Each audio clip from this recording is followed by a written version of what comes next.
School की student Nandini Thakur. यह ID category की स्टूडेंट है। इसको आज हम ना नॉर्मल टी शर्ट को फोल्ड करना सिखा रहे थे, जो इसको फोल्ड करना नहीं आ रहा था, जिसके लिए हमने पुष्टे के माध्यम से टी शर्ट को फोल्ड करना सिखाया। नंदिनी चलो हम टी शर्ट को फोल्ड करें। लो करो,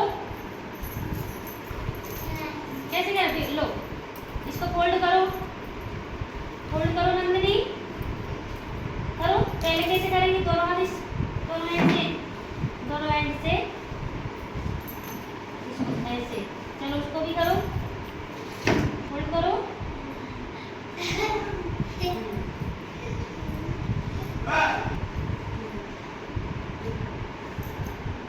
इस तरह बच्चे ने ना अपने कपड़ों को फोल्ड करना सीख लिया। Break Free Solutions, brought to you by Project Discovery, supported by Enable India.